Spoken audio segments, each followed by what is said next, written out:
सो hey guys, कैसे हो आप सभी। आज हम प्रूव कर रहे हैं एक very interesting result in the real analysis that set of rational is countable set. So the result is that set of rationals is countable. We have to prove this. तो इसको प्रूव करने के लिए देखते हैं कैसे करते हैं। सबसे पहले तो ये देखो कि जो अपना सेट ऑफ रेशनल्स है ना, वो कैसा दिखता है। जो अपना क्यू सेट है कुछ ऐसा दिखता है। उसमें m बाई n टाइप के एलिमेंट्स होंगे सच दैट m जो है वो इंटीजर से होगा और जो n जो है वो नेचुरल नंबर से होगा। ठीक है, इस टाइप का सेट है। ऑब्वियसली आप अदर कंडीशन भी लगा सकते हो such that GCD of m comma n is 1। ये कंडीशन भी आप लगा सकते हो, बट अल्टीमेटली ऐसा कुछ दिखेगा वो सेट। हमें इस सेट को दिखाना है कि वो काउंटेबल है। अब ध्यान से देखो, इसमें एक एलिमेंट तो z टाइप का है, एक एलिमेंट इसमें n टाइप का है। ठीक है, तो कहीं ना कहीं ये कुछ कुछ z क्रॉस n जैसा दिख रहा होगा, है ना। हम इसमें एक मैप दिखा सकते हैं बाइजेक्शन z क्रॉस n के साथ, है ना। और तो कहीं ना कहीं मुझे दिखाना है कि z cross n is countable set, है ना। अगर z क्रॉस n को काउंटेबल दिखा दूंगा तो मैं क्या कर पाऊंगा, तो मैं q से एक मैप डिफाइन करा दूंगा z क्रॉस n तक। और वो मैप कैसा होगा, वो मैप f ऑफ किसी भी m बाई n को वो कहाँ सेंड कराएगा, ordered pair m comma n पर। ठीक है, अगर मैं और जो ये मैप होगा f, ये मैप एक ऑब्वियसली बाइजेक्शन बन जाएगा, वेल डिफाइंड बाइजेक्शन। बस अपना फिर काम क्या रह जाएगा, z क्रॉस n को काउंटेबल दिखाना। और z क्रॉस n को काउंटेबल दिखाने के लिए मैं क्या करूंगा, जो मैं नया सेट डिफाइन करूंगा z प्लस, उसमें कहेंगे सिर्फ और सिर्फ पॉजिटिव इंटीजर्स। मैं z प्लस को काउंटेबल दिखाऊंगा। और z प्लस को काउंटेबल दिखाना तो बड़ा इजी है। कैसे, हम एक मैप डिफाइन करा सकते हैं f from, actually z plus तो काउंटेबल है ही है ना। तो हमें एक्चुअली पहले z को काउंटेबल दिखाना पड़ेगा। और z को काउंटेबल दिखाने के लिए हम क्या कर सकते हैं, हम्म, हम एक मैप डिफाइन करा सकते हैं from from z to z plus.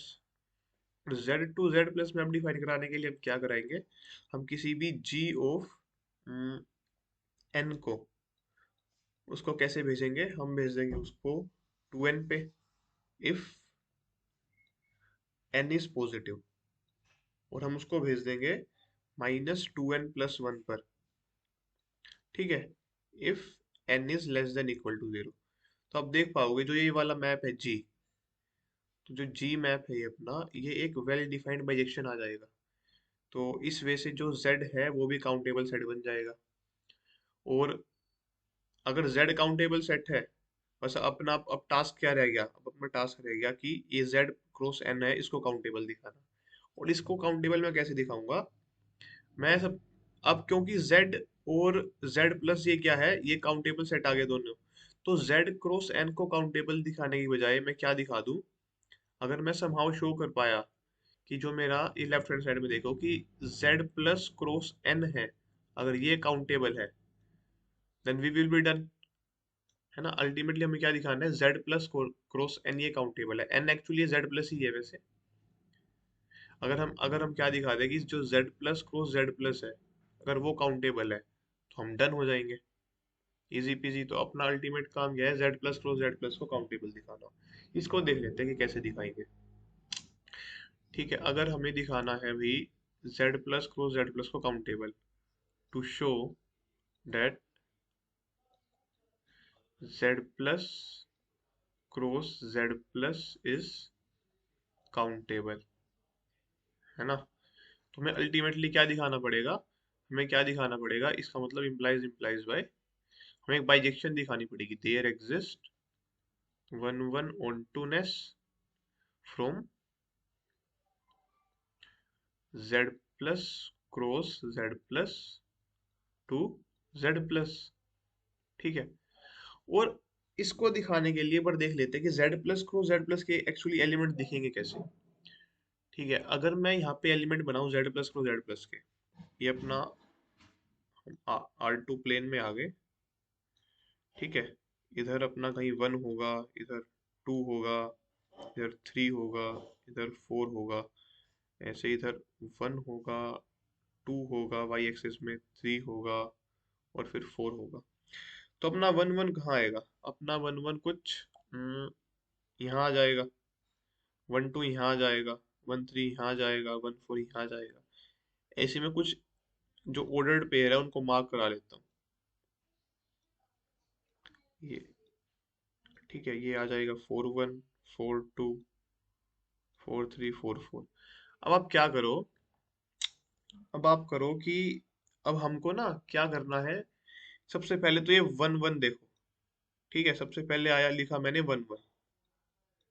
उसके बाद आप लिखो 2 1, ठीक है। उसके बाद आप लिखो 1 2, ठीक है। 2 1 आ गया, उसके बाद आप लिखो 1 2। उसके बाद आप लिखो 3 1। उसके बाद आप लिखो 2 2। उसके बाद आप लिखो 1 3, ठीक है। देन लिखो आप 4 1, देन लिखो 3 2 और फिर आएगा 2 3 और फिर आएगा 1 4। आप z, अब z plus cross z plus को ना इस वे में लिखो। इस वे में लिखने का क्या फायदा होएगा, और आगे भी चलता जाएगा ये सेट। इस वे में लिखने का ये फायदा हुआ कि आप ये देखो, अच्छा अगर इसको ग्राफ से देखें तो ये कैसा दिखेगा अल्टीमेटली, कि आपने पहले इधर से 1 1 से स्टार्ट करा, फिर आप ऐसे डायगनली जा रहे हो, ये गए। उसके बाद आप ऐसे जा रहे हो, इसको देखो जो हमने अभी सेट फॉर्म में लिखा उसको देखो, हम ऐसे ही तो जा रहे हैं,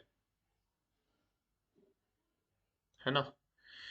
तो इसको लिखने का फायदा क्या हुआ, अगर आप ध्यान से ऑब्जर्व करोगे, देखो सबसे पहले आप क्या करो, हम्म, सिर्फ इसको देखो 1 1 को, फिर 2 1 और 1 2 को इकट्ठा देखो, फिर 3 1 से लेके 1 3 तक इकट्ठा देखो, फिर 4 1 से लेके 1 4 तक इकट्ठा देखो। तो फर्स्ट वाले में जो सम 2 आएगा, सेकंड वाले में सम 3 आ रहा है एलिमेंट्स का, थर्ड वाले में सम आ रहा है 4, फोर्थ वाले में सम आ रहा है 5, ना यही तो आ रहा है। और हमारा अल्टीमेट क्या क्या काम क्या है, z प्लस को z प्लस को z प्लस के साथ बाइजेक्शन दिखाना। लेकिन अगर हम ग्राफ से जा रहे हैं ना, तो कहीं ना कहीं हम डायगोनल वे में अप्रोच करा रहे हैं ना, भले ही बॉटम बॉटम टू अप हो, बट अल्टीमेटली हम डायगोनल वे में अप्रोच करा रहे हैं। तो क्यों ना मैं एक नया सेट डिफाइन कराऊं, एक सेट में डिफाइन कराऊं। वो obviously z plus cross z plus का सबसेट होएगा, बट इस वे से होएगा, सब this belongs to z plus cross z plus such that, जहाँ पे जो अपना x वाला कोऑर्डिनेट होएगा ना, वो बड़ा होएगा y वाले कोऑर्डिनेट से। अपना x वाला कोऑर्डिनेट होएगा it is greater than equal to y वाला कोऑर्डिनेट। ये हमने सेट कैसे डिफाइन कराया है, क्योंकि अगर हम ग्राफिकल वे से जा रहे हैं ना, तो ग्राफिकल वे से जाने में हम कहीं ना कहीं डायगोनल वे में अप्रोच करा रहे हैं, फ्रॉम बॉटम टू अप। तो इस वजह से मैं इस इंट्यूशन के कारण मैं एक नया सेट डिफाइन करा रहा हूँ, ए सेट। उसमें वे सारे z plus cross z plus के एलिमेंट्स है, जिसका जो x वाला कोऑर्डिनेट है वो ग्रेटर देन इक्वल टू है y वाले कोऑर्डिनेट से। तो मैं क्या दिखाऊंगा कि जो z plus cross z plus है ना, वो काउंटेबल है, सॉरी वहां पे बाइजेक्शन मिलेगी a के साथ, ठीक है। फिर मैं a के साथ बाइजेक्शन दिखा दूंगा z प्लस की, तो अल्टीमेटली z प्लस की, z plus cross z plus की और z प्लस की बाइजेक्शन मिल जाएगी। तो अपना अल्टीमेट काम क्या है, z plus cross z plus के साथ a के साथ बाइजेक्शन, और फिर a की z प्लस के साथ bijection, then we are done. इसको देख लेते हैं कैसे करेंगे। ओके, तो हमें दिखाना है टू शो, ठीक है, z plus cross z plus से a में बाइजेक्शन दिखानी है ना, और जहाँ पे a क्या है, a is equals to way x comma y है, ऑब्वियसली इंटीजर्स है, पॉजिटिव इंटीजर, जहाँ पे इनका x वाला कोऑर्डिनेट बड़ा है y वाले कोऑर्डिनेट्स, ठीक है। अब हमें इसमें बाइजेक्शन दिखानी है। अच्छा, जिस वजह से मैंने Z plus cross Z plus लिखा था, मैं दोबारा लिखता हूँ, Z plus cross Z plus, उसमें हमने क्या लिखा था, 1,1 पहले, फिर हमने लिखा था 2,1, फिर हमने लिखा था 1,2, फिर हमने लिखा था 3,1, फिर हमने लिखा था 2,2, फिर हमने लिखा था 1,3, और ऐसे ही हमने आगे भी लिखा था। ठीक है, अगर आप इसमें ध्यान से देखो तो इसमें ना जो लेफ्ट वाला कोऑर्डिनेट है, मतलब एक्स वाला, वो घटता जा रहा है। इधर 2 है, इधर 1 है, इधर 3, 2, 1, है ना। आपको कैसे देखना था, ये 1,1 को इकट्ठा देखो, 2,1 और 1,2 को इकट्ठा देखो, फिर 3,1 से लेके 1,3 तक इकट्ठा देखो।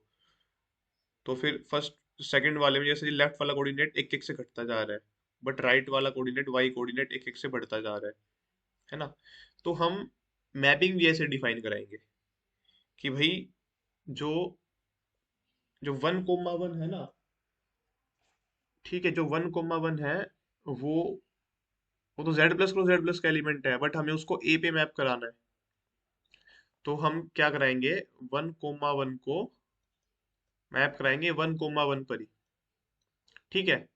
लेकिन जो 2,1 है ना, उसको भी मैप करेंगे 2,1 पे, पर जो 2,2 है उसको मैप कराएंगे, सॉरी, उसके बाद तो ये है ना 1,2, एक सेकेंड, तो उसके बाद क्या है, 1,2, उसको मैप कराएंगे 2,2 पे, ठीक है। और फिर उसके बाद हम मैप मैप किसको कराएंगे, 3,1 को मैप कराएंगे हम 3,1 पे, 3, और फिर 2,2 को मैप कराएंगे 3,2 पे, और फिर 1,3 को मैप कराएंगे 3,3 पे। तो शायद आप देख पा रहे होंगे कि हम मैपिंग कैसे करा रहे हैं। ये सबसे पहले जो 1,1 है वो तो 1,1 पे गया। अब देखो, अब जो ये दो साइज का एलिमेंट है, सिर्फ 2,1 और 1,2, उसके लिए हम उसके कोरस्पोंडिंग हमारे पास अगर अगर मैं मैट्रिक्स बनाऊं तो क्या आएगा, A11 एलिमेंट होएगा, A21 एलिमेंट, A22 एलिमेंट, उसके बाद A31 element, A32 element, A33 element. जो जिस वजह से मैं मैट्रिक्स बना रहा हूँ वो कहीं ना कहीं अपने ए सेट से कोरस्पोंड करा रहा है ना। और मैं मैपिंग भी ऐसे डिफाइन करा रहा हूँ कि जो जेड प्लस को जेड प्लस का एलिमेंट है, उसका फर्स्ट एलिमेंट मैट्रिक्स के फर्स्ट एलिमेंट के साथ जाएगा, उसका सेकंड एलिमेंट मैट्रिक्स के सेकंड एलिमेंट के साथ, उसका थर्ड एलिमेंट मैट्रिक्स के थर्ड एलिमेंट के साथ, है ना। जो इसके थर्ड एलिमेंट मतलब जो इनका जो वो है, प्लेस है जो इनका मैट्रिक्स में। तो ऐसे ही हमने लेफ्ट हैंड साइड में मैप डिफाइन कराया है। अब बट इस मैप को अगर फॉर्मली देखें, अगर मैं इस मैप का नाम रखूं से एफ, ठीक है, F is from Z plus cross Z plus to A, ठीक है। अब इस मैप को हम कैसे डिफाइन करा सकते हैं कि जो एफ ऑफ एक्स वाई है, ठीक है। अब अगर हम इसको देखो ध्यान से कि ये मैप एक्चुअली में है कैसे, अगर मैथमेटिकल वे में जाए, कि भाई जैसे जो ये 3,1 है ये जा रहा है 3,1 पे, 2,2 जा रहा है 3,2 पे, 1,3 जा रहा है 3,3 पे। तो जो लेफ्ट वाला कोऑर्डिनेट है ना, यानी वाई कोऑर्डिनेट, वो तो सेम रह रहा है ना हमेशा। तो f of x comma y में जो भी मैप आएगा, उसमें जो वाई कोऑर्डिनेट है वो तो वाई एज इट इज आ जाएगा। बट जो एक्स वाला कोऑर्डिनेट है वो देखना है। एक्स वाला कोऑर्डिनेट इधर 2 है, इधर भी 2 है, इधर 1 है, इधर 2 है, इधर 3 है, इधर भी 3 है, इधर 2 है तो इधर 3 है, इधर 1 है तो इधर 3 है। तो एक्चुअली क्या है, वो इन दोनों का सम -1 है। 3+1 -1, 2+2 -1, 1+3 -1। तो जो लेफ्ट वाला जो कोऑर्डिनेट आएगा मैप में वो आएगा अपना x प्लस वाई -1। अगर आप ये मैप डिफाइन कराओगे तो आप इसको चेक करोगे कि ये वेल डिफाइंड है, ये 1 1 है, ऑन 2 है। तो ये आपका होमवर्क है। तो ये सब करने के बाद जो अपना z plus cross z plus है, ये क्या हो जाएगा, बाइजेक्शन रखेगा ए सेट के साथ, ठीक है, अब अल्टीमेटली काम क्या था अपना, ए सेट को काउंटेबल दिखाना ना। अगर ए काउंटेबल दिखा दिया तो फिर जेड प्लस को जेड प्लस भी काउंटेबल हो जाएगा। क्यों? क्योंकि अभी तो हमने इनमें बाइजेक्शन दिखाई। ठीक है, तो अब नेक्स्ट स्लाइड में देखते हैं कि ए को काउंटेबल कैसे दिखाएंगे। ठीक है, फिर से लिखो कि जो ए है अपना, उसमें एक्स कोमा वाई सारे के ये दोनों पॉजिटिव है, belongs to z plus cross Z plus, such that कि जो एक्स है वो greater than equal to y है। ठीक है, मैं दोबारा मैट्रिक्स बनाता हूँ इधर राइट हैंड साइड में। ठीक है, A11, A21, A22, A31, A32, A33, A41, A42, A43, A44 और आगे ऐसे हम बनाते चले जाएंगे।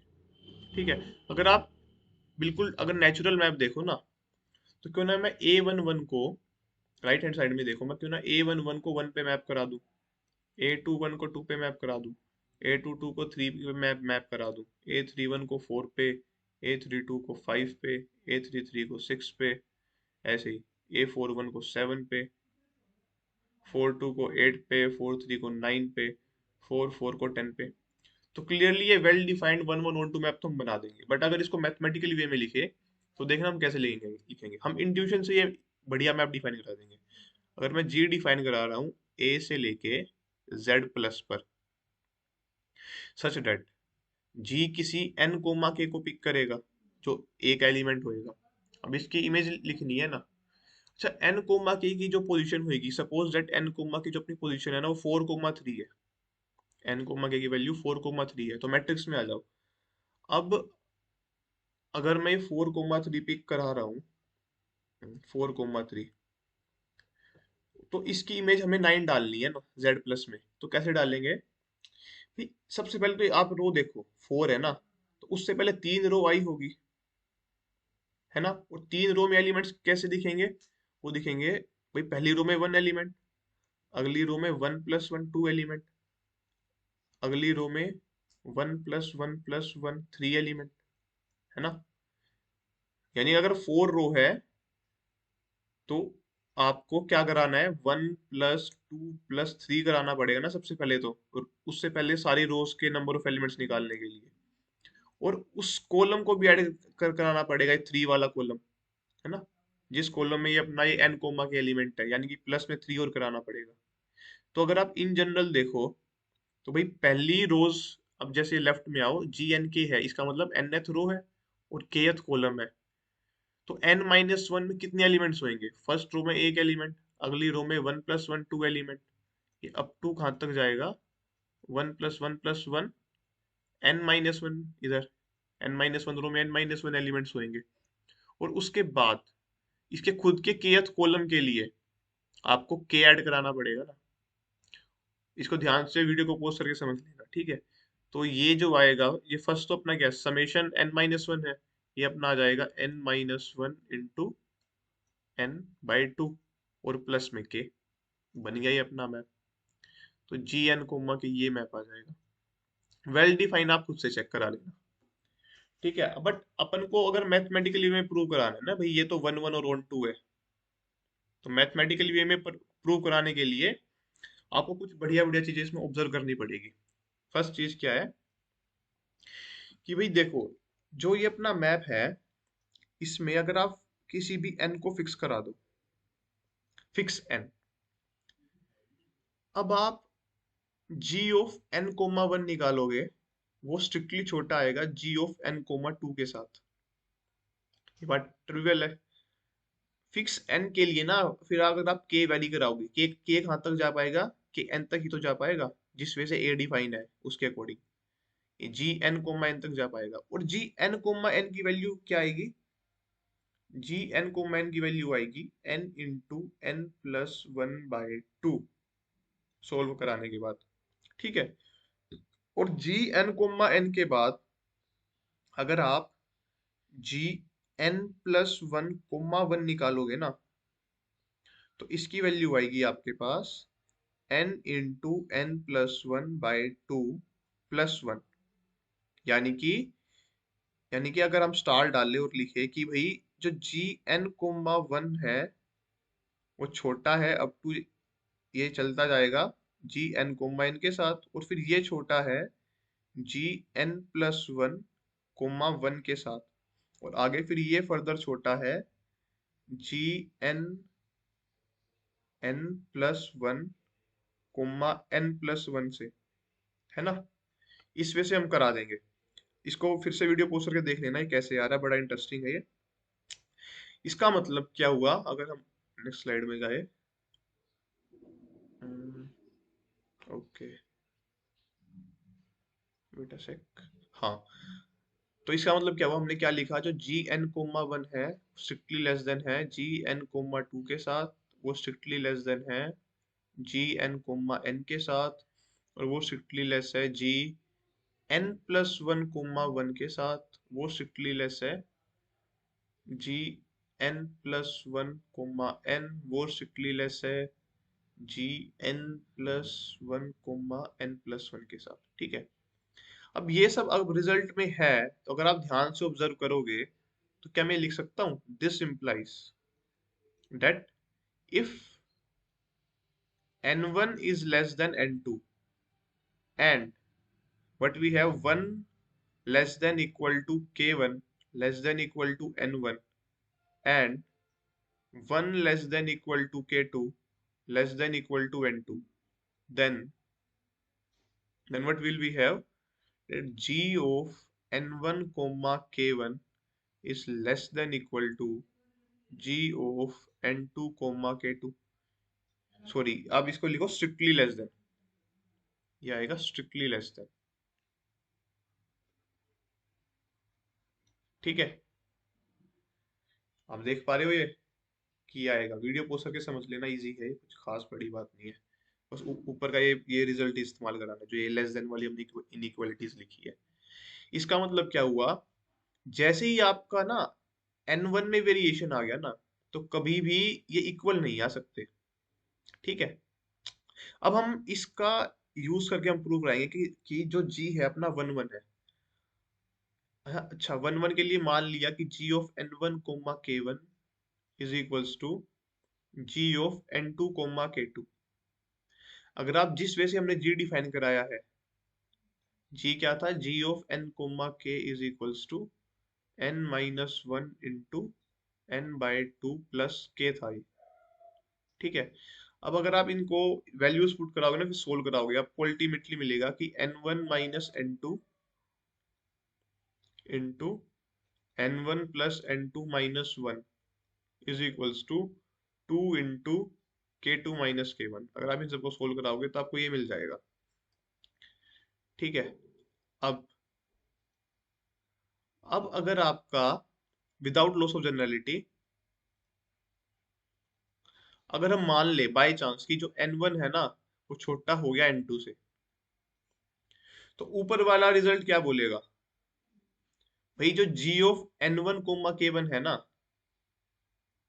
देन इसको स्टार का नाम दे देते हैं, देन बाय स्टार, तो g of n1 comma k1 is less than g of n2 comma k2। But ये तो पॉसिबल नहीं है, क्योंकि हम तो 1 1 चेक करा रहे हैं, हमने तो ये माना ही है, जो भी मैंने येलो में सर्कल सर्कल करा ये तो माना ही है। तो मतलब उसी तरीके से अगर मैं n1 को बड़ा मान लूं n2 से, तो भी ये नॉट पॉसिबल आ जाएगा, ठीक है। तो इसका मतलब दिस इंप्लाइज n1 को तो n2 इक्वल होना ही पड़ेगा। अब अगर n1 n2 इक्वल है, अब आप इस डबल स्टार में आओ, अगर डबल स्टार फिर क्या बोलेगा, अगर n1 n2 इक्वल है ना, तो दिस इंप्लाइज तो फिर k1 को भी k2 इक्वल होना पड़ेगा, क्योंकि जीरो बन जाएगा लेफ्ट में, तो राइट हैंड साइड को भी जीरो होना पड़ेगा। तो k1 इक्वल टू k2 होने का मतलब कि जो जो पेयर आया, फिर ऑर्डर जो ये पेयर आया, ये भी अपना क्या हो जाएगा, इक्वल हो जाएगा। तो यहाँ से हम क्या दिखा देंगे, ये 1 1 है। और अब बचा ऑन टू। ऑन टू के लिए देखना हम क्या करेंगे। अब अगर हमें ऑन टू प्रूव करना है जी एन के, जो ये मैप है अपना कैसे डिफाइन है, ये डिफाइन है n-1 into n by 2 plus k करके। अगर मैप ऐसे डिफाइन है, अब अगर इस मैप को ऑन टू दिखाना है तो लेट चूज कर लिया अल्फा कोई भी z प्लस का एलिमेंट। ठीक है, अब हमें कुछ n और कुछ k फाइंड कराने पड़ेंगे ना। अगर हम ध्यान से देखें जिस वजह से हमने मैट्रिक्स बनाई थी, अगर अल्फा कहीं पे भी इधर लाई कर रहा है तो हमें अल्टीमेटली क्या कराना पड़ेगा, उससे पहले जितनी भी, पहले तो हमें देखना पड़ेगा वो उसकी कौन सी रो है अल्फा की, है ना। अल्फा की रो देखने, अल्फा की रो को देखना पड़ेगा और उसके बाद हमें क्या क्या करना पड़ेगा। नहीं ऐसे नहीं, देखो सबसे पहले हमने क्या देखना पड़ेगा कि एक लार्जेस्ट एन निकालो, लार्जेस्ट एन सच डेट कि जो n-1 इंटू एन बाई 2 है वो लेस देन आएगा अल्फा से। एक लार्जेस्ट एन पिक कराओ जो ये काम करा रहा है।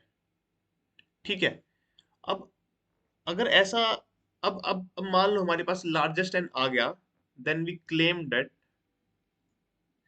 अब हम क्लेम क्या कराएंगे कि जो अल्फा माइनस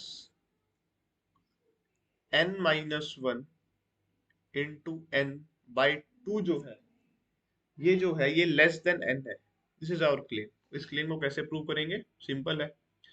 अगर ये greater than equal to n हो गया, सॉरी ये हम प्रूव करेंगे ये less than equal to n है। ठीक है, अगर on contrary, on contrary if alpha minus n-1 into n by 2 is greater than n, then क्या होगा, देन दिस इम्प्लाइज कि जो 2 alpha minus n square plus n वो ग्रेटर हो जाएगा 2n से। This implies 2 alpha is greater than n square plus n। This implies alpha is greater than n into n plus 1/2। But n तो वो सबसे largest था ना जो ये काम करा रहा है, सॉरी ये वाला काम, अगर आप ट्रिपल स्टार में आओ, n तो सबसे लार्जेस्ट n था ना जो ये काम करा रहा है। बट हमें एक दूसरा n भी मिल गया जो जो उससे बड़ा है, जो ये जो सेम काम करा रहा है, तो ये तो कॉन्ट्रडिक्शन आ जाएगी ना। This is a contradiction. इसका मतलब क्या हुआ, जो अपना जो एक क्लेम है ये ट्रू है। इसका मतलब अब मैं g पर, ये हमने क्यों दिखाया, क्योंकि हम अब g को ऐसे डिफाइन कराएंगे। अब आप g में एलिमेंट क्या लो, अब g में एलिमेंट लो n comma alpha minus n-1 into n by 2। अब जिस वे से अब जी हमने डिफाइन कराया है तो उससे आंसर क्या आ जाएगा, उससे आंसर आएगा n into n-1 into n by 2 plus ये राइट वाला कोऑर्डिनेट आ जाएगा और ये कट पिटने के बाद क्या बच जाएगा, अल्फा ही तो बच जाएगा। ये देख पा रहे हो या नहीं। हम्म, कट पिटने के बाद अल्फा ही तो बच जाएगा, तो अपना ऑन टू भी प्रूव हो गया। तो अल्टीमेट जो एम था ना हमारा इसका, ये less than equal to n दिखाने का इसलिए था क्योंकि जो जी है वो ए सेट पर डिफाइन है और ए सेट पर जो वाई कोऑर्डिनेट है ना वो less than equal to x coordinate होना ही होना चाहिए। तो हमने इसी को वाई कोऑर्डिनेट बना लिया और फिर हमें इसको less than equal to x coordinate दिखाना पड़ेगा। और जिस वजह से हमने जी डिफाइन कराया उस वजह से जो जी है इस एलिमेंट पर जो इमेज है वो अल्फा ही दे रहा है, जो हमने आर्बिट्ररी नंबर इधर चूज करा था ऑन टू नेस दिखाने के लिए। तो ऑन टू भी हो गया। तो सब तो अल्टीमेटली अब हमने क्या प्रूव करा दिया कि भाई जो अपना z plus cross z plus है उसके उसके पास बाइजेक्शन है, सॉरी एक वेट अ सेक, अल्टीमेटली हमने किस किस के साथ बाइजेक्शन दिखा दी, हमने दिखा दी bijection z plus, okay wait a sec, हमने बाइजेक्शन किस किस में दिखा दी। एक तो इधर हमने सबसे पहले तो इधर z प्लस पिक कराया, इधर हमने a सेट दिखाया, इधर हमने दिखाया Z plus cross Z plus, yes. तो हमने इनके बीच बाइजेक्शन दिखा दी, इनके बीच तो हमने एफ डिफाइन कराया, इनके बीच हमने जी डिफाइन कराया। एफ कैसे डिफाइन कराया? F of x y is equals to x plus y minus one comma y. और हमने जी कैसे डिफाइन कराया? G of n comma k is equals to n minus one into n by two plus k. ये हमने define कराया। फिर हमने जी को तो हमने पूरा पूरा दिखाया बाइजेक्शन, एफ को आप खुद से शो करा लेना कि बाइजेक्शन आएगा। तो फिर अल्टीमेटली हमने क्या दिखा दिया कि z plus cross z plus से z प्लस भी क्या है? बाइजेक्शन है। यहाँ पे बाइजेक्शन आ जाएगी कॉम्पोजिशन मैप से। अब अगर यहाँ बाइजेक्शन है, बट इसकी इसके साथ तो बाइजेक्शन है ही है ना, z क्रॉस z प्लस के साथ। क्यों? क्योंकि z की z प्लस के साथ बाइजेक्शन है, जो हमने बिल्कुल स्टार्टिंग में दिखाई है। तो ultimately z cross z plus की और z plus cross z plus की बाइजेक्शन है। इसका मतलब अल्टीमेटली फिर क्या गया? z क्रॉस z प्लस की z प्लस के साथ बाइजेक्शन है ना। बट जो z क्रॉस z प्लस है, इसकी बाइजेक्शन किसके साथ है? क्यू के साथ, है ना। तो अल्टीमेटली क्या आ गया? तो अल्टीमेटली हमारे पास क्यू से लेके z प्लस के पास बाइजेक्शन आ गई। और सारी की सारी अगर हमें बाइजेक्शन लिखनी है तो आ जाओ फिर से। तो सारी की सारी बाइजेक्शन लिखनी है तो क्यू जो है उसके पास बाइजेक्शन आएगी z क्रॉस z प्लस के साथ, और इसके पास बाइजेक्शन आई है z plus cross z plus के साथ। ये तो ट्रिवियल है ना। अगर हम इसका नाम फाई वन दे, इसका नाम फाई टू दे, फिर यहाँ से हमने बाइजेक्शन दिखाई ए के साथ, यहाँ से हमने बाइजेक्शन दिखाई z प्लस के साथ। तो ये है सारा। अगर हम फिर सब सभी के नाम दे, इसको फाई थ्री बोल दे, इसको फाई फोर बोल दे, तो जो फाई वन है m बाई n का, वो क्या है? m comma n। तो जो फाई टू है x कोमा y का। या फिर अगर इसको ऐसे, एक सेकेंड। तो जो फाई टू है, फाई टू अगर हम x कोमा y कराए, तो वो क्या आएगा भाई? इसमें तो सेम y आ जाएगा, और इधर हम कोई f ऑफ x डाल देंगे। और f ऑफ x कैसे डिफाइन है?